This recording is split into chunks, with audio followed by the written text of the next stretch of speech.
the relocation kit, alternator relocation kit that I got from Atlayer HP. You can get a hold of them on Facebook. I think they have a website as well, but just get a hold of them on Facebook and ask them about the Beta alternator relocation kit. Everything comes with it. I've had it for a long time, but it has everything you need. It's pretty self-explanatory the way it goes. And what I like about this kit is it gives you a lot of room up front for turbo activities. And makes the bay look a lot cleaner. That's the bracket on. Comes with two smaller 12s or 14s. They go to the bottom, the longer 14 right there. And then it mounts up against this bracket here on the outside, which is the shorter bolt. And your longer bolt goes in up top. Now we'll put the alternator on next. There's the alternator in there, bolt in there. Still gotta tighten that. And then the kit comes. Well, I'll show you. These are your two normal AC tensioner bolts. And then the kit comes with two longer ones, one here and here. And then it comes with a spacer. Spacer goes at the top. And then you got the bar right here. The shortest part, the same size as that spacer there, on this side goes at the bottom, which goes into the alternator here, which they provide that bolt as well. And then your tension is all done off your AC bracket right here, or AC tensioner. But as you guys can see, it's makes a lot of room, a lot more room. So pretty damn easy install, and worth every bit of the money in my opinion if you don't run your AC, which I don't run AC. Okay, valve cover. All of these are 6 foot-pounds. That's what I do mine at. I think it's 67, but I recommend 6. Right here's how you tighten this one, just like you do your AC. Just keep going until you can't twist this more than 90. But it said Atlayer HP, great product. Spark plugs and coil pack on. Spark plugs in, iridium, this 2-step coulter down to 20 gap. OEM filter on there with some cheap ass oil in it just to get it started. Relocation kit in. Painted up some brackets and everything, so we did. That's in there. Fuel pressure regulators hooked back up. All the vacuum lines everywhere. Air ramps hooked up. Got the, you can see down there, white. New thermal plate in there. Injectors all flowed and tested by Eric Durr. Really good guy. You can get a hold of him on Facebook even. He cost me $60. He redid the whole injectors. They didn't need a rebuilt the whole way, but he went ahead and rebuilt them all, everything for $60. Reflowed them. They actually come out to be 1,160. So that's pretty good for a decap injector. And they're all the same. Every one of them flows the same. He actually told me that some of the best decaps he's ever flow tested. Never seen them flow so much and so damn equal. But we got those from can't think of the company's name. Oh, 50 Motorsports. So apparently did a good job of matching them up. But everything's in there so far. I want to change this up. Oh, we put a new filter in. Get rid of that damn thing. The old one sitting right there. Get rid of that. I think right now I had a little issue. I'll insert the video of that right now. Alright guys, as you seen just a minute ago, it would not fit in there. The turbo. And if it wouldn't fit in there, So what I did was use this bit here. I just went straight down in with it. I'm a little crooked, but it goes straight down in. And after I did that, I came over. And as you can see, it was straight on. I wish I wouldn't have took that much off of it. I like it to slide a little bit, but you still don't want to fuck up the thread. So hopefully that's all good. If you guys notice this, I'm not sure if I still have a clip of this.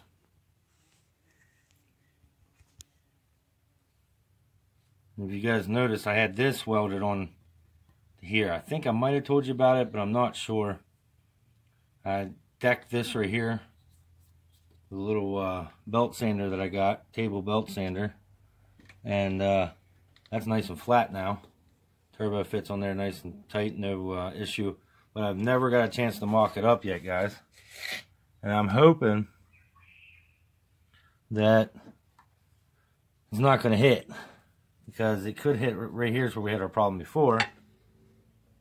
You guys can see. And I had to grind all this off. We grind a lot of the transmission out. I got a turbo manifold right now in the works. I'm not sure when it'll be done, probably by June or so. But thank God I had that money before all this shit done. I already paid for that, luckily, about a week before all this crap virus came. Now I'm pretty well screwed on money, but I think if we put this turbo on now, I'm hoping to God that it doesn't come down here and hit this guy or guys, or it comes in and hits this and we can't, you know, and I screwed myself by welding this plate on. Well, before, guys, if you remember, we had an adapter, it actually went down about like this. So what I'm hoping is, I didn't go too far backwards. I should have went a little bit more forwards with this. But I'm hoping it'll be alright the way it is. It's, you guys can see, we welded around it, tried to make it as close as we could because it was hitting a brick wall here. So we put it up forward as far as we could. So it should be sitting at the same spot as the other one was. It's welded out here, not in there, but we didn't want to weld it in there. I guess we could have, and I could have grinded it down. I thought about grinding this down, but that's pretty good. Actually goes down, but it was hitting a brick wall worse than that before. How about it? Then it was actually cracked here. We had it replaced or welded here. But I'm going to clean it up a little bit. I'm going to grab the turbo and wish me luck that it actually fits better. I'm not sure where I left off because I just started doing a whole hell of a lot. I think I showed you guys that I got the injectors in there. I think. Yeah, I'm pretty sure. All the vacuum hoses and everything. We got the turbo mounted on its new way. I think I showed you guys that. Everything's sealed up. Wastegate and exhaust on. Turbo, after doing that, is actually very, very close to hitting the crank sensor. I don't know if I can get you guys in there. Probably not. It's not. Right here where you guys see this line, you can see how close it goes up to the turbo. I put that on it. It seems to be a decent amount of wiggle room in there. I had to shave some of the turbo down to make some more room. Then I made a new turbo feed line. Had a few fucking braided pieces sticking out the sides. So I just taped it. Bucket. Don't stay, but way better feed now. Much longer feed. Way better. For some reason I have a curvature of this going back and it's running right into my freaking oil pan. So I'm going to cut this off here in a minute. I'm going to cut that all off after I get it started. And make sure all the exhaust is blowing downwards. You can see at one time the gate was blowing it all towards the damn radiator. So I've always been fighting heat from the gate. Should have just sent the bitch out the hood, huh? But right now we finally got a drain that actually, you know, it's gonna work really nice instead of like most of the other drain where this was almost even with the turbo. It sat down farther, but now it's sitting, oh shit,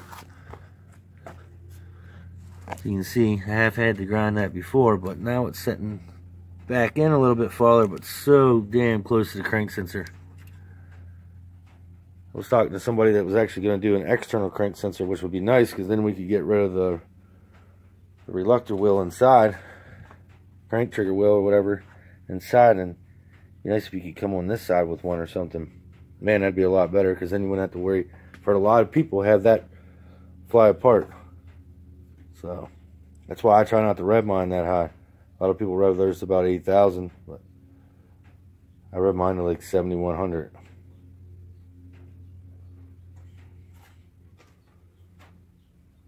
I believe that's what keeps it together, but I could be wrong. We'll see where it makes power out this year, if I can afford to go to the dyno. If I can afford to go to the dyno, we're going to hook up the MS3X and try to make some really good power, reliable power, good power, and I think we'll pick up a good bit. That processor in the MS1 is so slow, so slow. It's a very old technology. This is the one we've been running, I go figure, which is just the China EMU USA or whatever the hell you want to call it. But I ordered this one back in, hell, I don't know, probably November. Probably a month after the car blew up. I went and got a black one, just so it looks, I think, look a little bit better for me anyway. I do have some red stuff, but that intercooler piping looks like shit in red, and I think. But anyway, I got one of them just to change that, and then I have a backup. So that was another main reason, is to have a backup right here. You just never know when one of these might go, and there's a lot of heat, as you guys can see. A lot of heat that makes its way through these. So, I mean, that's a few times from the engine getting flooded as well, with fuel, to the last time with the head gasket let loose even. It went all through the turbo and everything. I pray that this turbo is still good. But alright, I'm gonna put some piping in here.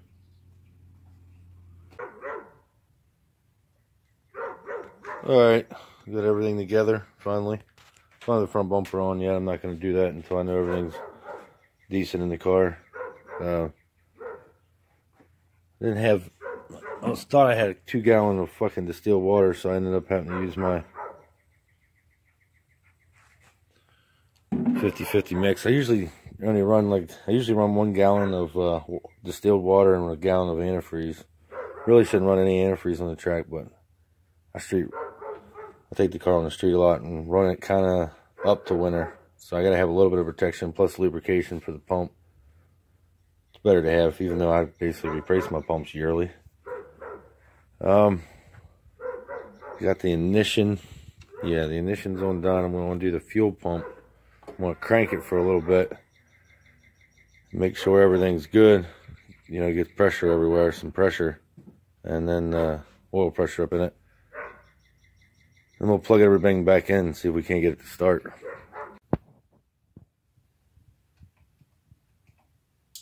Alright guys, plugged in the fuel pump and the ignition, cranked it over for a little bit, get some oil pressure to it. I think the battery's still got enough to crank it over. I mean, I pray everything works good. I never heard this engine run.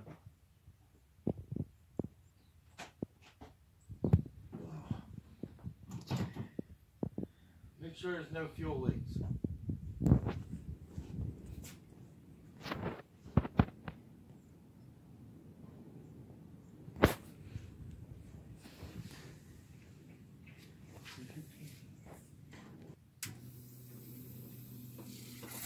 Oh yeah. Stop. Must have forgot to do something.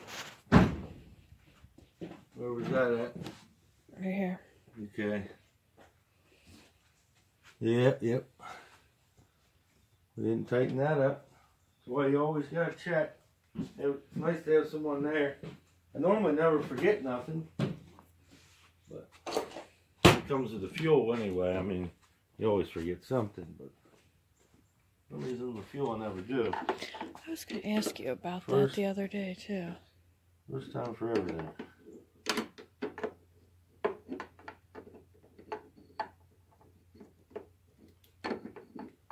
And I'm pretty sure that was the only spot too. Gotta make sure. Yep, we didn't get it on the. We didn't have it tight on the fuel rail either. Oh shit.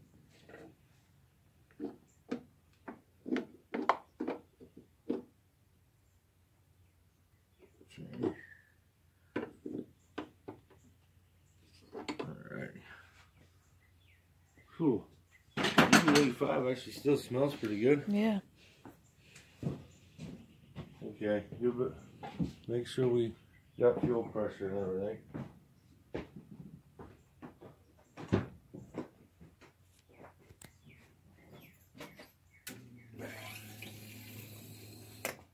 Yep.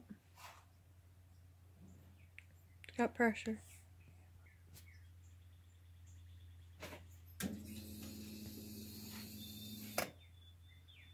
You have fuel pressure? Yes, we do. What is it? 32. Actually, 44.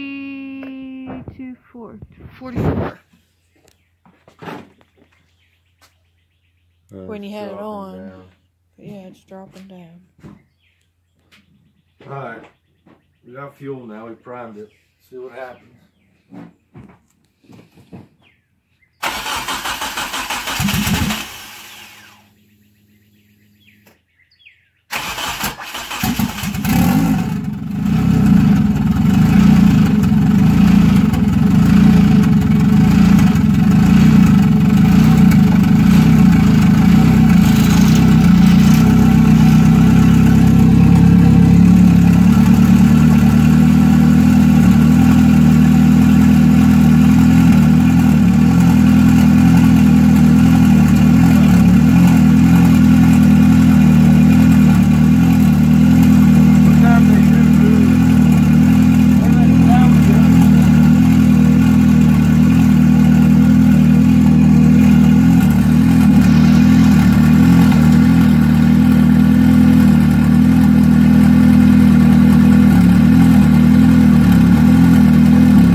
Good or not. Stop that tire over there so you can with your foot.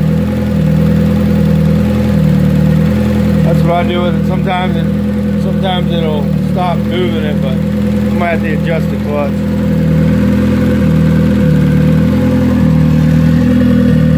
Let go of yours. Might have to adjust the clutch.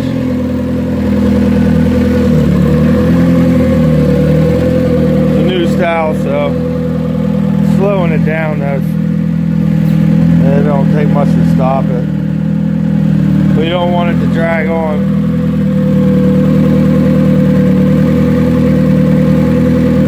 Everything seems good. I don't hear no noise out of the turbo. There's a lot of steam from... I gotta turn the heat on. I just got it running on this cheap ass shit right there.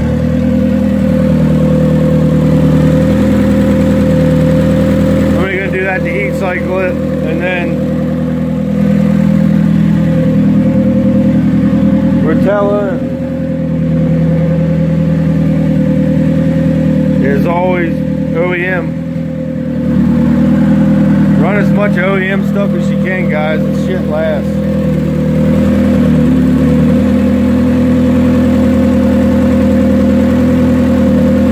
See if our fuel pressure is still right.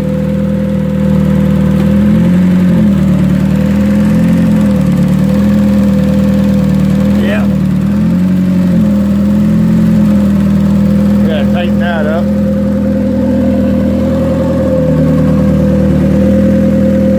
First time I ever heard this engine run.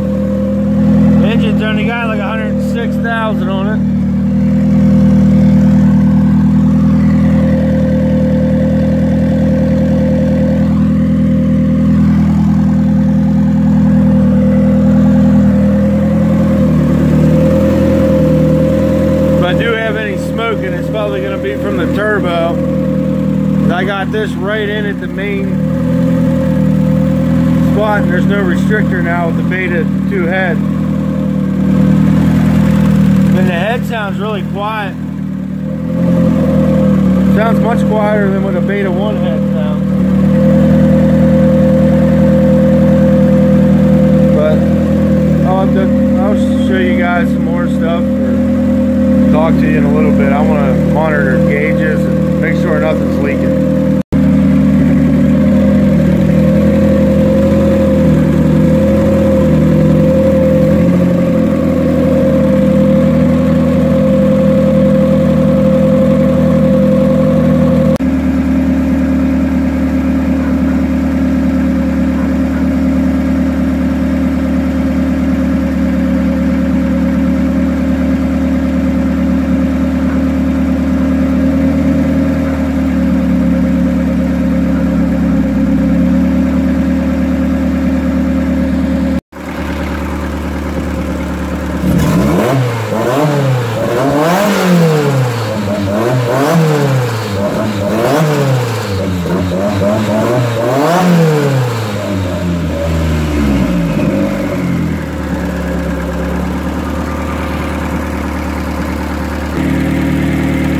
Thermostat's finally opening up.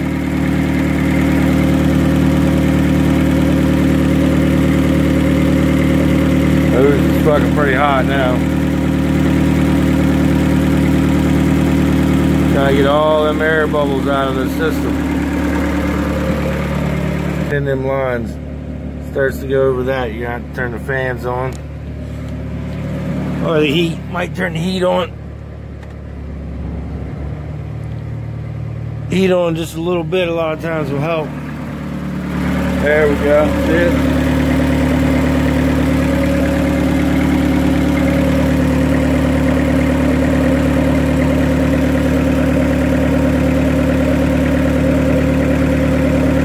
See all them air bubbles, guys? You gotta get that shit worked out of the system. If you don't, we'll end up with a head gasket issue. These cars are pretty hard to get it all out, to be honest with you.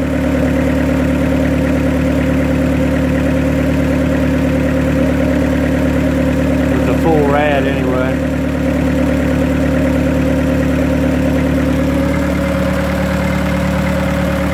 I'll just show you.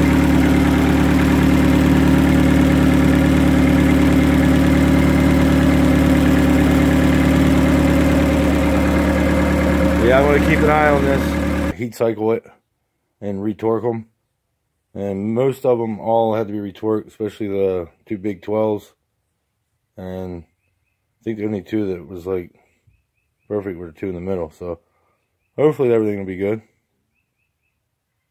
Finally, 6 months. And here she is. She's finally back. Still on Megasquirt 1. If everything works out right, we'll get the Megasquirt 3 in there. As long as we get to keep our tuning money, if this virus stays away. Virus is sucking up all the race money for 2020. And who knows if the tracks will even be open, but the street's always open. I don't give a shit what anybody says, that's always open. But it's done. And glad to see it, man. We got the Beta 2 head this year. A lot bigger ports. If you guys remember the comparison of the Beta 1 and Beta 2. If you don't, go back and watch that video. We got the stock cams in it, but they're XD cams. They're actually a little bit bigger than the 1.8 cam with the stock exhaust cam. So, should be able to pick a little bit up with the cam even. Got solid buckets in there now. Went ahead and said to hell with it and put the Fiera dual valve springs and retainers in this head. BMW head studs. Upgrade this year. Instead of doing 60-80, now we do 70-90 torque. Went ahead and went with a OEM water pump and belt and everything, which I used to do that all the time. I haven't the last few times.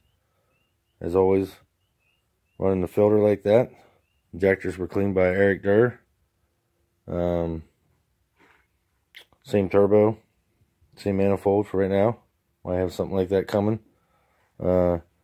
custom pressure plate this year, 550 foot-pounds of torque. Went ahead and changed the fuel filter. We'll probably do a little upgrade with this hose line here that I'll show you guys. Yeah, everything's good to go. No, it's still MS1 still, but we will try to get the MS3X hooked up this year. Hopefully this virus doesn't steal all the car money, because when you ain't making much money right now, you gotta use your savings. But yeah, there it is, man. I'm ready to, well, we all know it'll run 11.1s with the other head and everything like that. I mean, it'll probably run 10 seconds with the MS1 on it without launch control.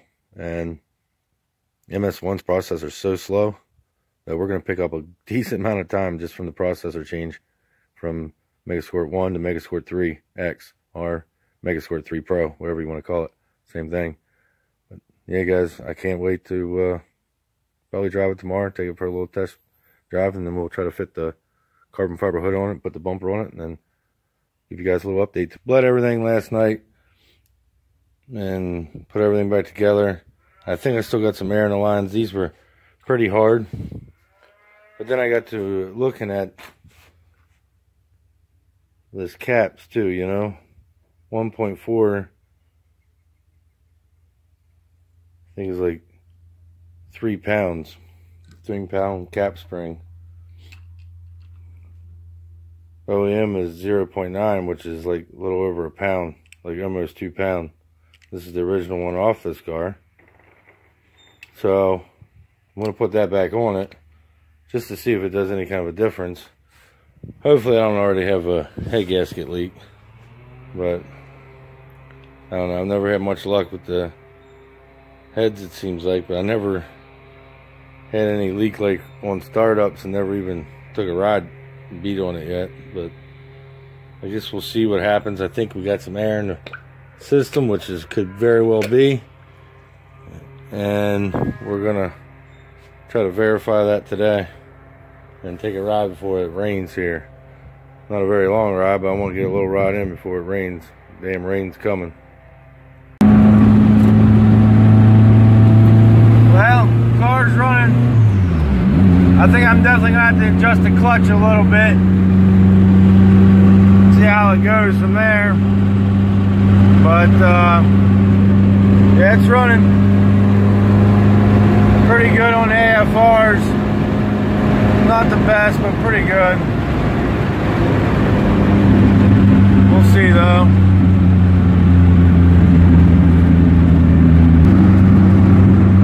Seems to be running pretty good. I should have took the wife along so she could have videoed. But everything seems to be pretty good with the car, guys. I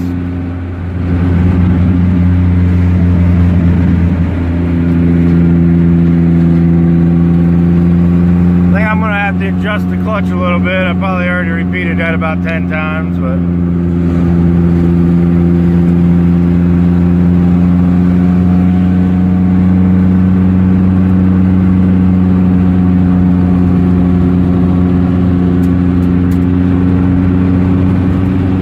seems good.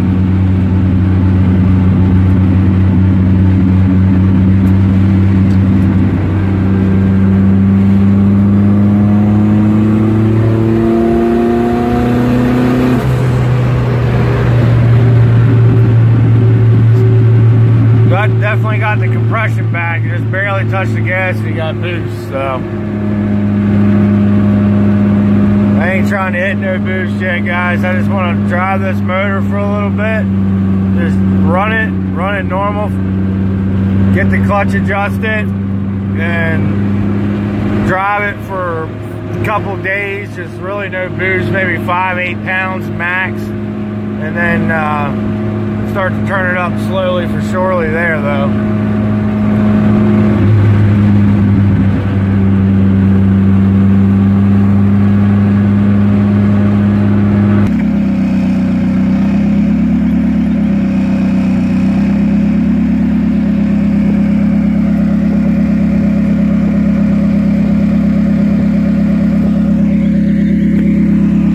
Car's looking pretty good, guys. I really like it. That carbon fiber hood really sets it off.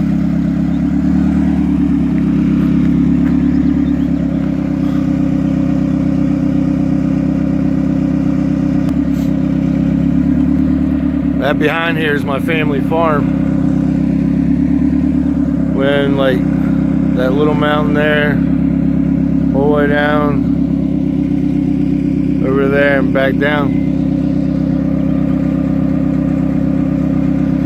Yep.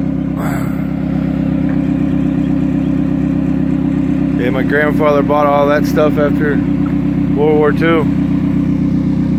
And the house I live in, and the garage I work on this car in.